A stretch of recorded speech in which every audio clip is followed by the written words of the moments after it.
Horace's heart raced as he snuck into the high-security hangar, his eyes locked on the strange human ship. The sleek craft was unlike anything he had ever seen, its exotic curves and advanced technology drawing him in like a moth to a flame. He had to get a closer look.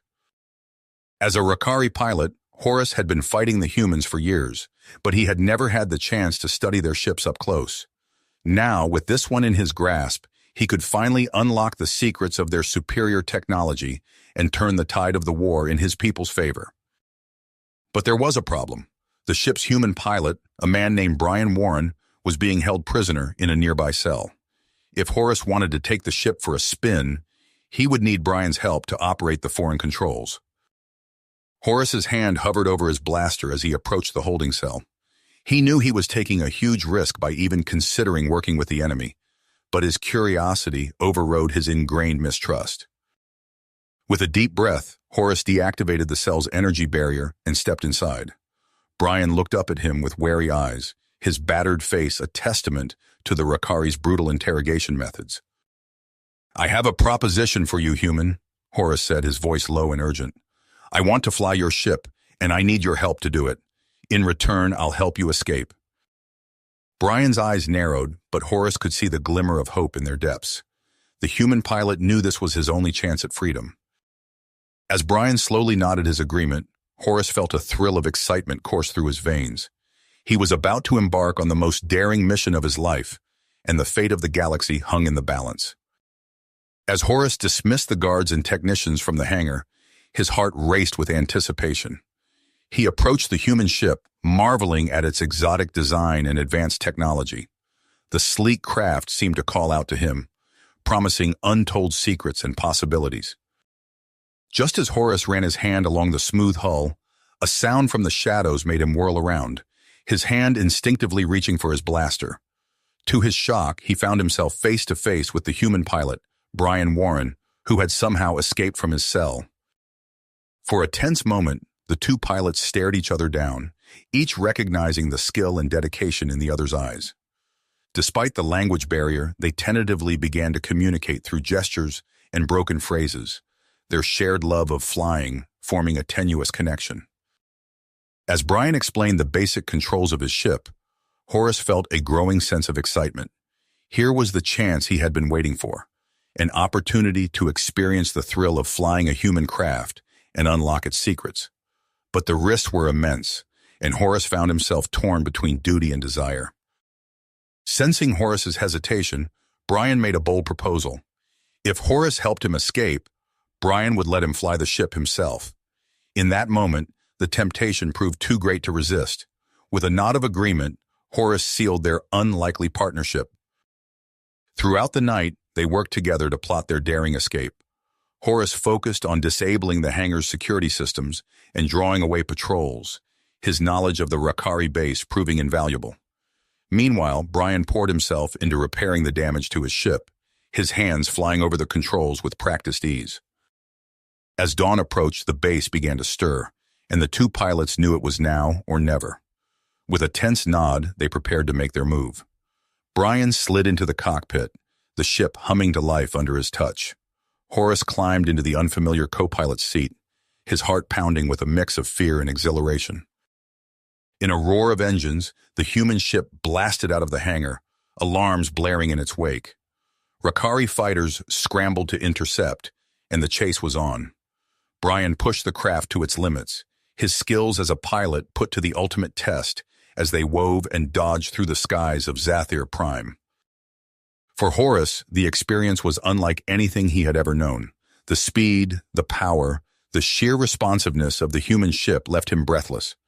As they rocketed into the upper atmosphere, Rakari ships hot on their tail, Horace couldn't help but marvel at the incredible machine he found himself in. With adrenaline surging through his veins and a human pilot at his side, Horace felt a sudden shift in his perspective. Everything he had been taught about the humans, about the war, about his own place in the universe, it all began to unravel in the face of this exhilarating escape. As they broke free from the planet's orbit, leaving their pursuers behind, Horace knew that this was only the beginning. He and Brian were now bound together by their daring escape, Two unlikely allies thrust into an adventure that would test their skills, their trust, and their understanding of the galaxy itself. The war between their peoples still raged, but in that moment, hurtling through the stars in a ship unlike any Horus had ever known, everything had changed. The journey ahead would be perilous. But with Brian at his side and a universe of possibilities before them, Horus felt a glimmer of hope that he had never dared to imagine before. The euphoria of their daring escape was short-lived. A blinding flash erupted from the ship's aft section, followed by a violent shudder that sent both pilots lurching forward in their seats. "We're hit!" Brian shouted, his hands dancing across the control panel. "Hyperdrive's offline!" Horus scanned the tactical display, his heart sinking as he saw the swarm of Rakari fighters closing in. "We can't outrun them like this. Any ideas?" Brian's eyes darted across the starfield before them, searching for salvation. "There!" He pointed to a dense cluster of asteroids looming ahead. "We can lose them in there." Without hesitation, Brian dove the ship into the asteroid field. Massive chunks of rock hurtled past them as he weaved through the deadly obstacle course. Horus gripped his seat, torn between terror and awe at the human's piloting skills. "I know a place," Horus said, leaning forward to study the nav computer. "An old patrol outpost. Should be big enough to hide the ship." Brian nodded, following Horus's directions to a particularly large asteroid. As they approached, a yawning cavern came into view. With expert precision, Brian guided the ship into the shadowy interior, setting it down with a gentle bump. For a moment they sat in silence, the only sound their ragged breathing. Then Brian slumped back in his seat, exhaling slowly. That was too close. Horus nodded, his own pulse still racing. "We should check the damage." They exited the ship, the cavern's cool air a stark contrast to the cramped cockpit. Brian ran his hands along the scorched hull where the Rakari blast had struck. "It's not good," he said grimly. "The hyperdrive's completely fried. We're not going anywhere without replacement parts." Horus paced, his mind racing. "I might know a place," he said hesitantly. "A secret Rakari supply depot on a nearby moon. They could have what we need." Brian's eyes narrowed. "And how do I know this isn't a trap?" Before Horus could respond, the ground beneath them shook violently. A thunderous crack echoed through the cavern as a massive section of the ceiling broke free, crashing down mere meters from the ship. Dust and debris filled the air, forcing them to shield their eyes. When the dust settled, they saw that the rockfall had completely blocked the cavern's entrance. They were trapped. Brian and Horus stared at each other, the gravity of their situation sinking in. They were stranded in hostile territory, their only escape route sealed off, with the entire Rakari military no doubt hunting for them. "Looks like we don't have much choice," Brian said, his voice tight. "Tell me about this supply depot." As they worked to clear the debris, Horus explained the layout of the moon base, its defenses and potential weak points. Brian listened intently, occasionally asking questions or suggesting modifications to their plan. The work was grueling, but it gave them time to talk. Brian spoke of Earth, its vast oceans, towering mountains, and the resilience of its people in the face of adversity. Horus, in turn, described the rigid hierarchy of Rakari society, the unquestioning obedience expected of its citizens, and the doubts that had led him to this moment. Hours passed as they labored, their conversations punctuated by the scrape of rock against rock and the occasional rumble from deep within the asteroid. As they neared the blocked entrance, Horus suddenly froze, his antenna twitching. "Stop!" he hissed, grabbing Brian's arm. "Listen!" A low, ominous groan reverberated through the cavern. Small pebbles skittered across the ground as tremors intensified. "The asteroid," Horus said, his eyes wide. "Our digging, we've destabilized it. It's going to collapse." Brian sprinted back to the ship, Horus close behind. "How long do we have?" he shouted over his shoulder. "Minutes, at most," Horus replied, leaping into the co-pilot's seat. Brian's hands flew over the controls, bringing the engines online. "We'll have to blast our way out," he said grimly. "It's going to be close." As the cavern began to crumble around them, Brian aimed the ship's weapons at the debris-choked entrance and fired. The explosion rocked the asteroid, opening a jagged hole to the star-filled void beyond. With a roar of engines, they shot through the gap, chunks of rock scraping the hull as the entire asteroid disintegrated behind them. They emerged into open space, the Rakari moon looming large before them. Brian and Horace exchanged a look of mingled relief and commitment. Their escape from the asteroid was only the beginning.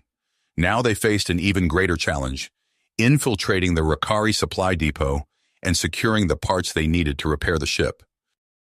As they approached the moon's surface, both pilots knew that the next few hours would test not only their skills, but also the fragile trust they had begun to build. The fate of their unlikely partnership, and perhaps the future of the galaxy itself, hung in the balance. The moon's barren surface stretched before them, a desolate landscape of craters and jagged rocks. Brian and Horace crouched behind a rocky outcropping, surveying the Rakari supply depot in the distance. The facility's angular structures stood out starkly against the lunar terrain, surrounded by a shimmering energy barrier. "There," Horace whispered, pointing to a cluster of sensor arrays. "If we can disable those, we'll have a blind spot to work with." Brian nodded, his eyes narrowed in concentration. "And I think I see our diversion." He gestured to a fuel storage area on the compound's outskirts. They moved with practiced stealth, years of combat experience guiding their every step. Horace's nimble fingers danced across the sensor controls, bypassing security protocols with ease. As the perimeter defenses flickered offline, Brian planted a small explosive device near the fuel tanks.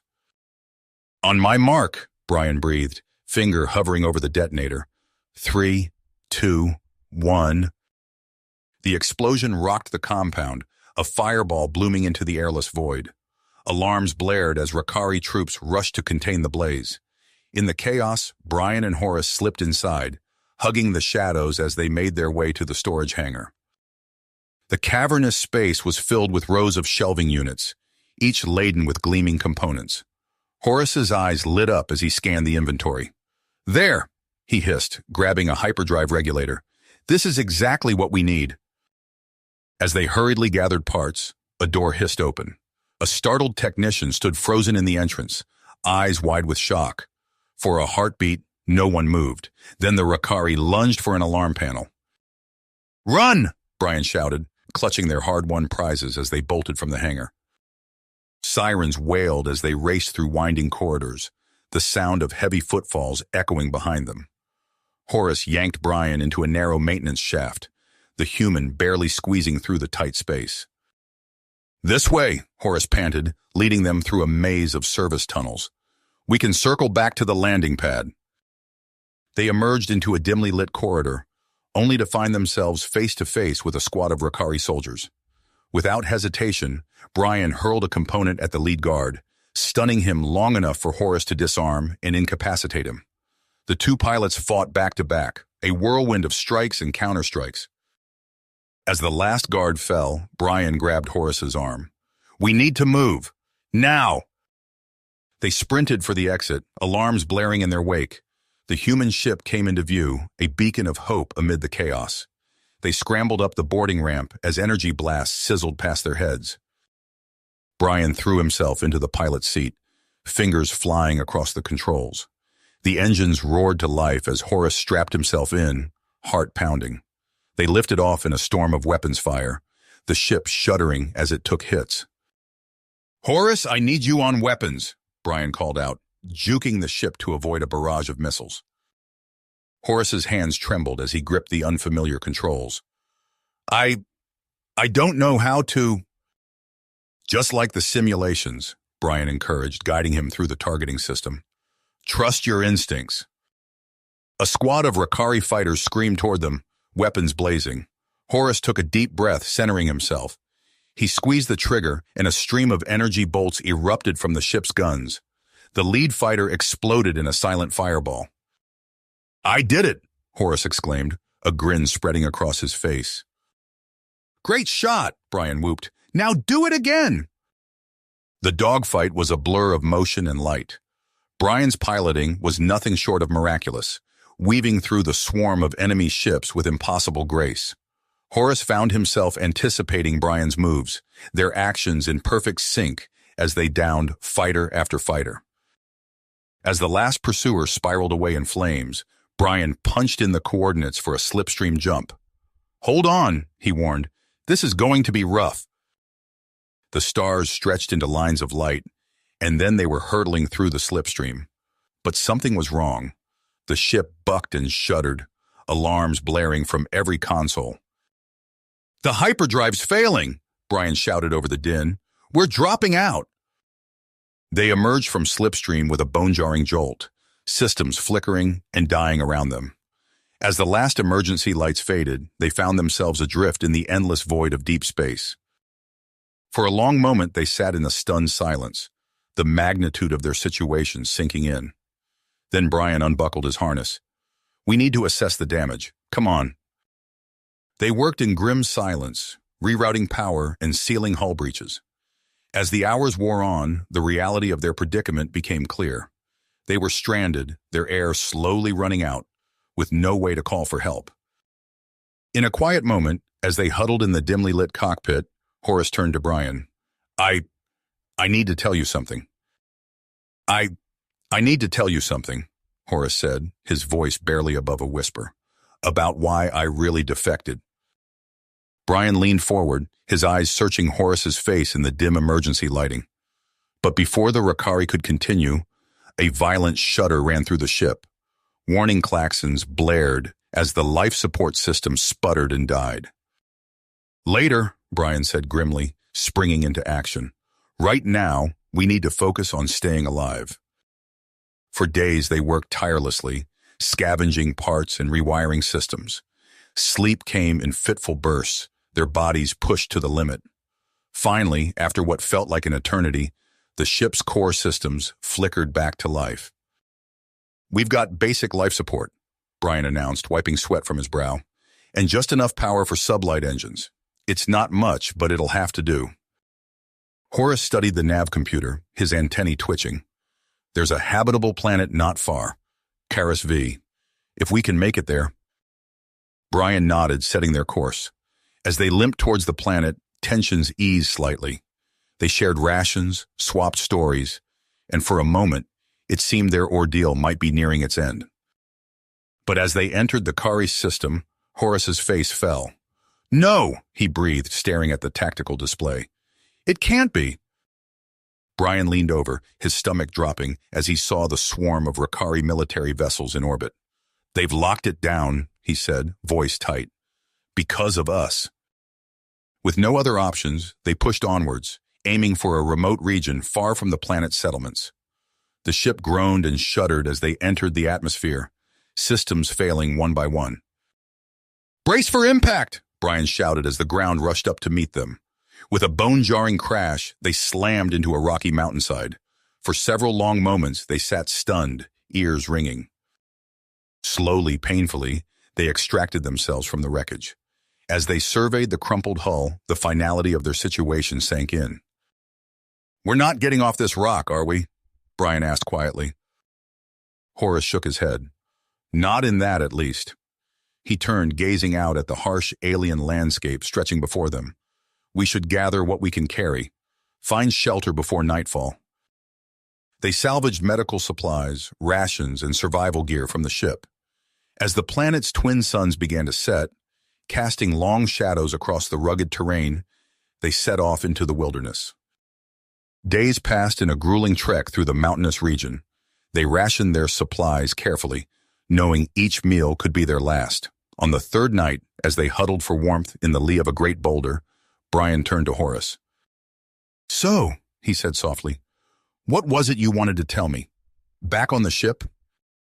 Horace was silent for a long moment, his eyes fixed on the alien constellations wheeling overhead. Finally, he spoke. "I saw something, in a classified briefing. Evidence that this war, it's all based on a lie." Brian leaned forward, his exhaustion forgotten. But before Horace could elaborate, a flicker of movement caught his eye. He held up a hand, signaling for silence. There, in the shadows between two towering rock formations, something moved. something that walked on two legs, but was neither human nor Ricari. They weren't alone after all. You have reached the end of the story. If you enjoyed this story and want to support us, please leave a like and subscribe to our channel, and for every comment that says 88, I will heart every single one of them. Thank you for your time.